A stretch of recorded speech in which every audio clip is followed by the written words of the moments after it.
Our next speaker tells a true story about rejection, confidence, and not giving up when doors close.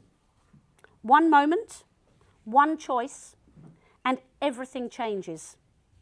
Rejection can be the start of something bigger, and what you do next really matters. With "They said I wasn't good enough," please welcome Ian Davidson.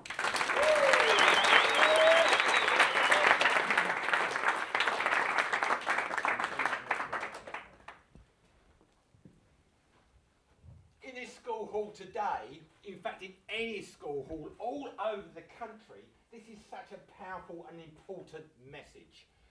Some of you would have been told you're not good enough, you're not good enough. And I hope my story will help you push through that and believe in yourself. I loved playing table tennis. Actually adored the game. Started playing with these old wooden bats at my local church youth club.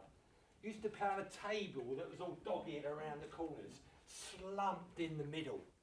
I used to be picking up the ball off the floor more than being on the table, because everyone used to like beating Ian. Having said that, after about 6 months, I thought to myself, I'll get some coaching, I'll try and get better. I lived in the Hall Church, Romford, Essex area at the time, and there was a club over in Romford called the Red Triangle Club. I thought, do you know what, I'll go along there and get some coaching. I went along there and I started playing with some other players, and then at the end of the evening I got a tap on the shoulder, and one of the coaches said, "Sorry Ian, you don't meet the standard. Don't meet the standard, you're not good enough, you're not part of the team, there's not a place in the club for you, basically you're not good enough." I was devastated. I went home to my parents, cried my eyes out. Now parents are really good, aren't they, at bringing you up, making you feel really good. And my parents said just that. "Ian, don't worry about that club, try another club." So I did. I went to a club over in Hall Church, and I went there, and do you know what? At the end of the evening, exactly the same thing. They said, "Sorry, you don't meet the standard." Now, you can do two things at that stage. You can either turn around and say, "Forget it," or you can say, "I'm going to park the idea and I'm going to think, what am I going to do next?" And that's exactly what I did. Now, I'm a friendship coach. I believe in strong friendships. I believe in building rapport with people, and I certainly believe in amazing connections, because the next connection you make may be the connection that takes you on the road where you want to go to. And this is it, the next connection. I was playing football over my local park with my friends. Playing over there, and this chap walked onto the park with his dog, and the dog started chasing the ball. Amazing dribbling skills all over the park. Eventually, we got the ball back. It was a bit wet from the dog, but anyway, we got the ball back. And this chap said to me, "Sorry about that, mate." He said, "Dogs do that, don't they, chase footballs?" I said, "Yeah, they do." I told him my story. I said to him, I love playing football. I said, "But I like playing table tennis more."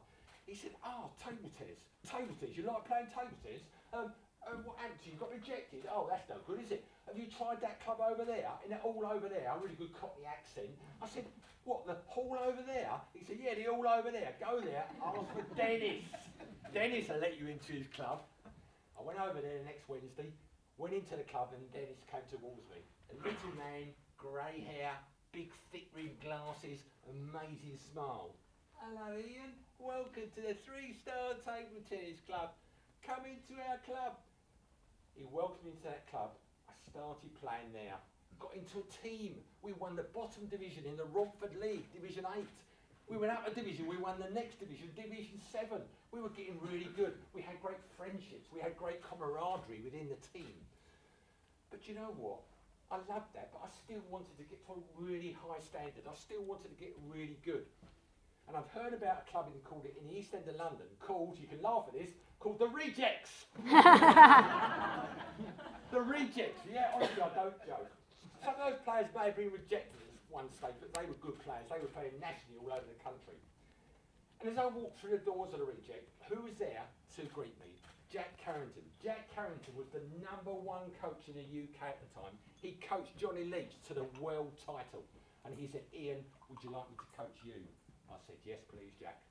He took me through my bronze, my silver and my gold awards.